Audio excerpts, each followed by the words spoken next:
Ne vous laissez jamais atteindre par les jugements des autres. Votre valeur est bien plus grande que vous ne l'imaginez. Une jeune femme, Bernadette, a une promotion dans son travail. Les commentaires commencent et vont bon train. Elle a eu le poste parce qu'elle est mignonne. Elle a dû taper dans l'œil de la hiérarchie. Avec le peu d'expérience qu'elle a, elle ne mérite vraiment pas ce poste. Savez-vous qu'un jour, elle s'est trompée et se trahit. Bernadette rend visite à son père antiquaire pendant le week-end.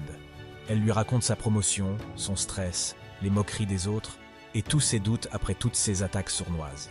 « Mais pourquoi te laisses-tu atteindre par ses collègues ?» demande le père. « Ils connaissent bien le travail, ont plus d'ancienneté que moi. »« Écoute ma chérie, j'ai un service à te demander et qui va te changer un peu les idées. Pourrais-tu aller au marché demain matin vendre cette théière en faïence ? Je viens de la récupérer dans une vente et j'aimerais m'en débarrasser.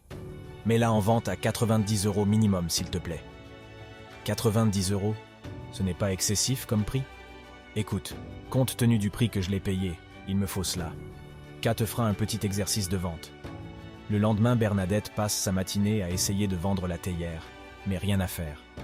Quelques personnes s'y intéressent, mais aucune ne se décide pour l'achat. Elle raconte cela à son père, qui lui dit « Maintenant, prends cette théière et visite 5 de mes confrères de la rue Notre-Dame. Mais cette fois-ci, demande-leur seulement ce qu'ils seraient prêts à payer. Mais tu ne vends pas la théière. » Aussitôt dit, aussitôt fait.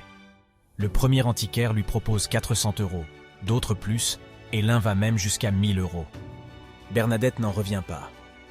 Elle raconte cela à son père qui lui demande « Pourquoi n'arrivais-tu pas à la vendre 90 € ce matin ?»« Parce que je me suis adressé à une clientèle de gens qui ne connaissaient pas le Staffordshire et ignoraient sa vraie valeur. Et selon toi, pourquoi mes confrères antiquaires t'ont proposé autant pour la théière ? Parce qu'ils sont des professionnels. Ils ont vu tout de suite que ce pot date de 1760 et qu'il a une grande valeur. Bien maintenant, pense à tes collègues. Pourquoi leur confies-tu le droit de juger ta propre valeur ? Sont-ils des experts ? Non.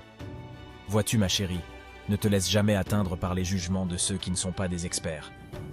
Écoute seulement les jugements des professionnels ou des experts en nature humaine, et tu verras que ta valeur est bien plus grande que tu ne l'imagines.